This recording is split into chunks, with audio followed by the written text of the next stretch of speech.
There we go. All right. What's up, everybody? Good morning. Welcome to a Hump Day edition. Morning Scone, presented by Brock, Baton Rouge Orthopedic Clinic, Hudco Roofing, hudcoroofing.com. Hope y'all have had a great start to your morning.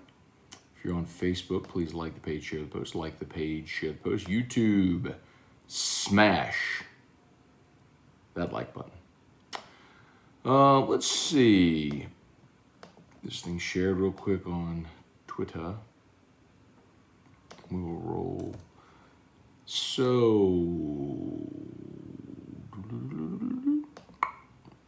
all right. There in the description, Saints have signed place kicker Cody Parkey, former Auburn Tiger, Aldrich Rosas, no surprise. Sean and them kickers, bro. Sean and them kickers. It's actually just a really pleasant surprise whenever he lands on one that they keep for a while. But Rosas was 1 out of 4 on his kicks. So now, granted, one of them was a 58-yarder, which you'd love to see that be automatic in the NFL. And for many kickers, it is, but certainly not for Rosas. So Cody Parkey, he'll kick for the Saints, likely for 1 week. Then they'll go to the. Of course, they'll go to their bye, and then they'll have Will Lutz available after the bye, which would be good. So, and then how about Kramer Robertson action, man? That was one of the guys that we had really called for this year to get his call up. Didn't happen during the regular season, but he has been named to the Cardinals postseason travel squad. So the Cardinals play the Dodgers today in the wild card game out in LA. They're limited to 26-man active rosters in the playoffs, but you can carry extra players on your travel squad who could be called up if, like, for whatever reason in the postseason you needed to make a change on your roster. So, congrats to Kramer, man. That's great. It's unlikely that he'll play, but still a great. Shows to just how close he is, which is great. Well, let's say some good mornings here. Stephen Miller, good morning. Jacob Falcon, good morning. Who's the kicker the Saints got? Cody Parkey. He's been with a bunch of teams: Eagles, Bears, Browns. Kicked at Auburn. He actually had a good run in Philly. But that's been a little while, and he's probably most known for the double doink field goal when he was kicking for the Bears in the postseason, the one that hit the upright and the crossbar. It would have been a game-winning field goal in the playoffs, and he double doinked it. Kelly Gross, good morning. Jeff McKithen, good morning. Chad Arnold, how about the Red Sox? You're a diehard, right, Chad? I didn't watch the game last night. I told y'all I have nothing for the wild card game. I think it's bogus. Hate it. I did not watch. I literally did not watch the wild card game last night, and I won't watch tonight either. When the AL and NLDS start, I'll watch, but I'm not watching wild. Even if it's my team, it's my personal protest. So I didn't even watch. Don't care. Literally don't care. Let's see. Justin Reyes, does anyone at LSU hold Ed accountable and question him for leaving the press conference early? Yeah.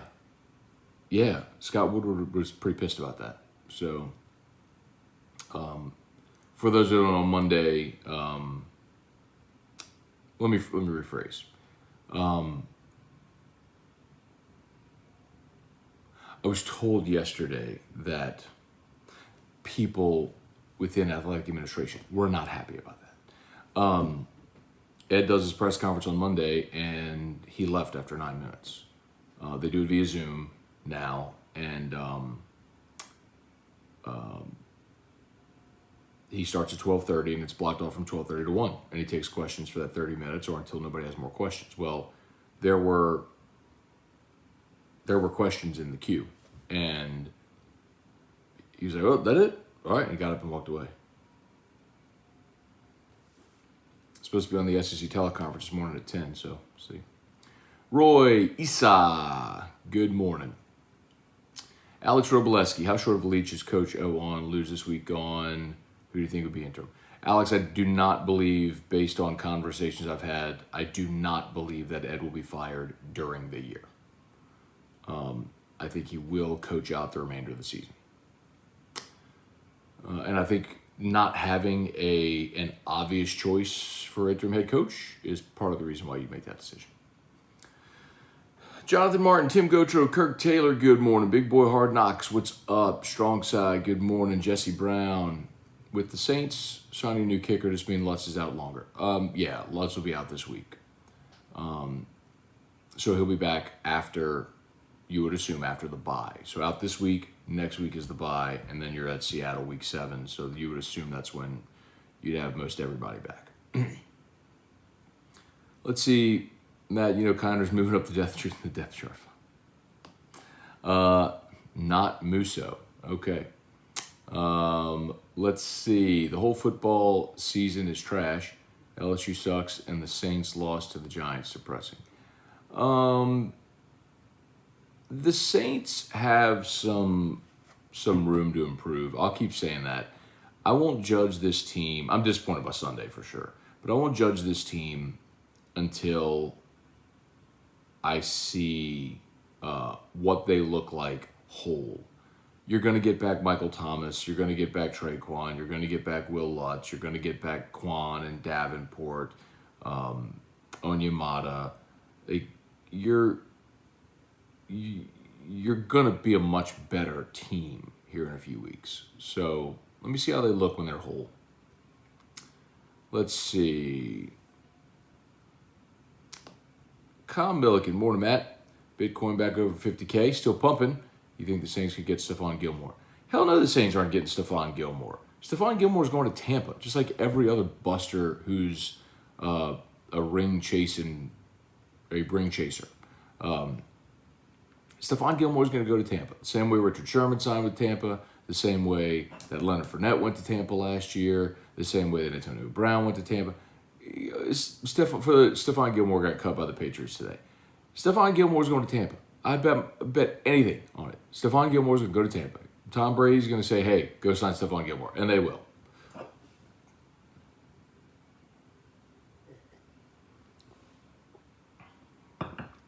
Let's see, big boy. I bought 90 million of Shiba at 0.000005. Awesome. So you're retiring now? You can kick me some if you want. Let's see.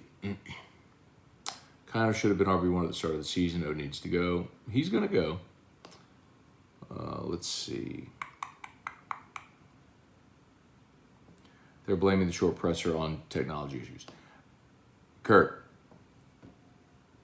I'm telling you what happened. Like, Ed got up, and they're like, he's walking away, like, Coach, we got it fixed. And he was like, no, I'm done, and walked away. I don't care who's saying what, but that's what happened. Kerry Hughes, great article at Yahoo Sports. Not sure why they put Pete Thamel's name on it.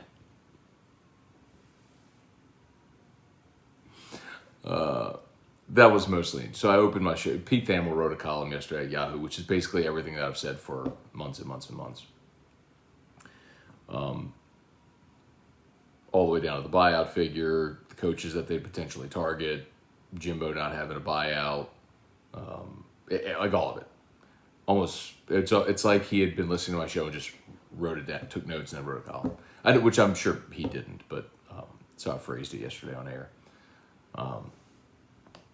Anyway.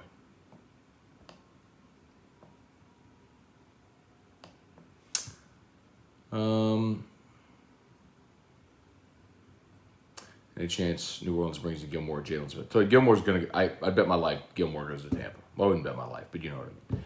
Jalen Smith would be interesting. But I think the Saints, you're going to get Quan back. And you have a chance to make yourself better, you do it. But I also think Pete Warner's played well. You think Slinger might possibly enter? Hell no. Kirk, there's no chance. Steve Ensminger doesn't like doing an interview 2 times a year. You think he's going to want the attention of being the interim head coach and doing interviews every day? No. Like, no shot. Steve Ensminger's enjoying retirement too much. Patrick Ramos, what's up? My morning thoughts, they shot confetti. Hopefully Russ is back on today. He did text me this morning. Let's see, Matt Lusto, what's not trash is crypto market right now. Operation 1500 to 100K is underway.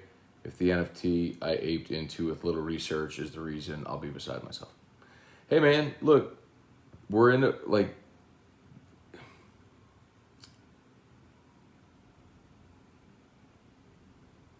of course crypto is going to pump again. The FUD is real.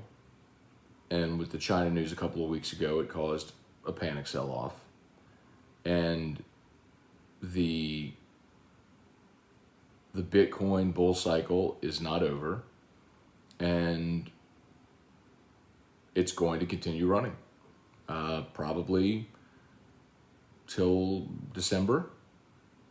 And it'll correct and we'll have a great bear market, which is opportunity to buy low for the next 3 years. And then in 2025, it'll moon again. Connor O'Neill, so tired of NFL becoming a bunch of ring-chasing LeBron James and Kevin Durant. Thanks, Tom Brady. It won't last much longer. But yes, that's what it is right now. Brad David, how did Joe Oliva botch the last hire when he had so much time? How could he not find anyone better than promoting a D-line coach? Because he's Joe Oliva. Tomas, which is also another reason why there's no real reason to fire a coach midseason. Unless if you feel like by firing the coach, you can salvage the season. You know what I mean? Tomas, morning Matt, could we eventually see Austin Reeder or Will Clapp as the starting center? So Austin Reeder got signed off the Saints practice squad yesterday by, I believe Miami. So he's gone, Tomas. And Clapp was the number 2 in training camp. So, like Sean Payton said that had Clapp been available, he would have gone in. Like in the, he said that after the Packers game, that Clapp would have gone in at center. I think maybe because Throckmorton's played so well, you leave well enough alone. But it's an interesting question. Let's see. Do you know where I can find a yo-yo asking for a NOLA viewer? It's been 3 days. On the broadcast, he meant Sean Payton as a motivational tactic wanted his team to avoid the yo-yo, the up-down. So he put a yo-yo in every player's locker. Let's see.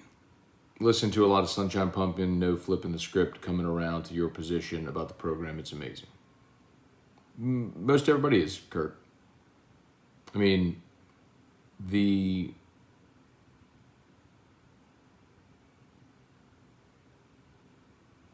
it's not always fun to be in the zone, but it's the thing I guess the example I always make is like sunshine pumpers are way over here. Like the super negative, hate everything people are way over here. And when you can objectively look at something, you're somewhere in this zone. Probably one way, a little closer to the negative or a little closer to positive, but you try to be in the middle, right? Well, if you're existing right here and somebody's way over here, you look super negative to them.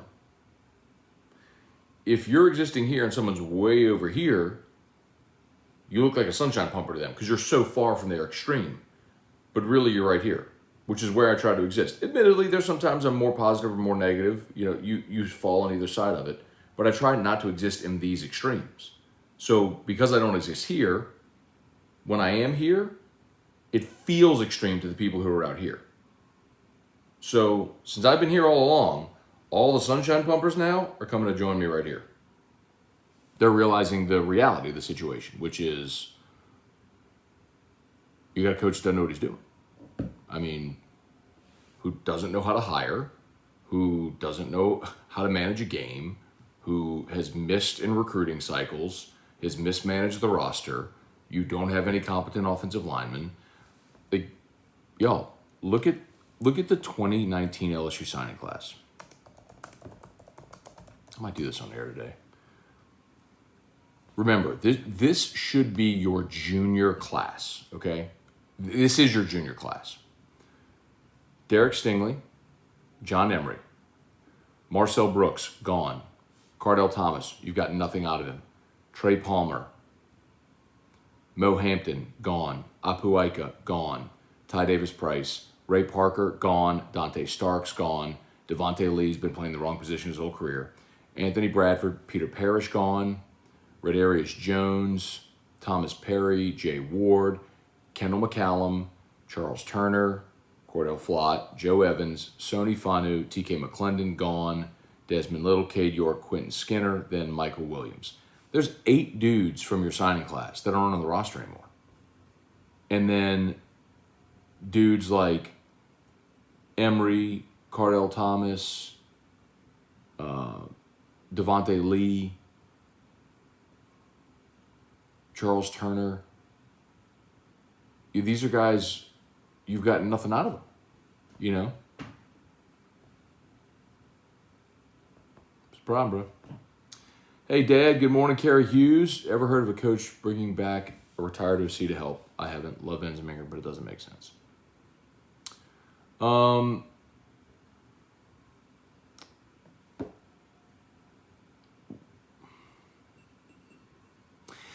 don't think the Enzeminger thing is a big deal. I just think internally with Pete's it hasn't been well received, asking Steve for help. Deborah Coward, good morning. David Rabb, what's up? Stephen Miller, today 3 years ago, we woke up to Yankees beating the Red Sox in the playoffs. Today, not so much.